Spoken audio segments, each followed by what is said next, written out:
कफन की दुकान का मालिक अचानक अपनी पत्नी का श्रृंगार सामान चुरा लाता है। आईने के सामने खड़ा होकर औरत की तरह अदा दिखाते हुए चेहरे पर पाउडर लिपस्टिक लगाने लगता है। फिर वह एक बड़ा चाकू उठाकर सामने वाली दवा की दुकान में पहुंचता है। महिला दुकानदार उसे अजीब हाल में देखती है, हाथ में चाकू भी है, तो डर कर तुरंत अपने पति को बुला लेती है। लेकिन वह आदमी जो आम दिनों में नरम और सीधा माना जाता था, उसने चाकू घुमाया और ऐसे मारने लगा जैसे इंसान नहीं चूहे हों। दोनों औरतें चीख पड़ी, मगर दुकानदार ठंडी नजर से हाथ से चुप रहो का इशारा करता है। फिर बुदबुदाया, वो लौट आया है, सब चुप। इतना कहते ही जैसे किसी ने वश में कर लिया हो, उसने चाकू उठाकर अपना ही गला रेत डाला। पास खड़ा एक ग्राहक हिम्मत करके पास गया तो देखा उसके मुंह के किनारे फटकर ऊपर तक खींच चुके थे। जब तक पुलिस पहुंची, गांव के लोग चीख चिल्लाकर भाग चुके थे। ये पहले ही तीसरा कत्ल था जिसके बारे में सब कहते थे कि सफेद लोमड़ी का काम है। लोग पुलिस से बोले, हु साहब, अब आप ही कोई रास्ता निकालो। सच जानने के लिए पुलिस मालिक की मां के पास पहुंची। पूछा गया, क्या हाल में आपके बेटे में कुछ अजीब लक्षण थे? मां अचानक रोने लगी, जोर जोर से टेबल पीट कर चिल्लाने लगी, इन दिनों घर पर रहता ही नहीं, मैं मर जाऊं तब भी उसे फर्क नहीं पड़ता। कुछ देर बाद शांत हुई तो बोली, बेटा, जैसे किसी ने आत्मा खींच ली हो। हर दिन औरतों की चीजों से खेलता, मैंने उसे गाली दी तो घर छोड़कर चला गया। यकीन है उसे लोमड़ी ने फुसलाकर दिमाग खा लिया है। ये बात जैसे महामारी की तरह पूरे गांव में फैल गई। लोग रात भर सो नहीं पाए। आखिरकार हु साहब ने झाड़ फूंक की तैयारी तेज कर दी। झाड़ फूंक वाले दिन सब लोग उस ताबूत को उठाकर लाए जिसमें मालिक की लाश रखी थी। ताबूत को साधु के बनाए मंत्र जाप वाले घेरे में रखा गया। दोपहर 12 बजे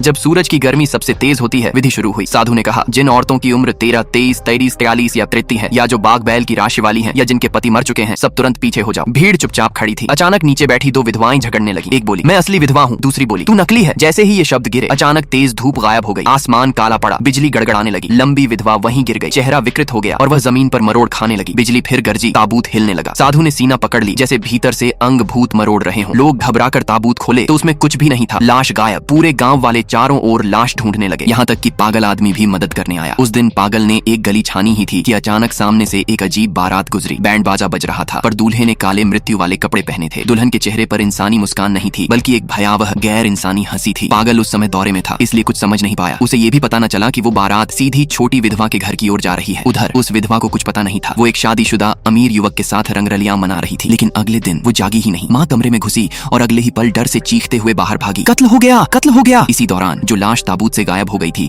वो एक डरावनी शक्ल में फिर से सामने आ गई।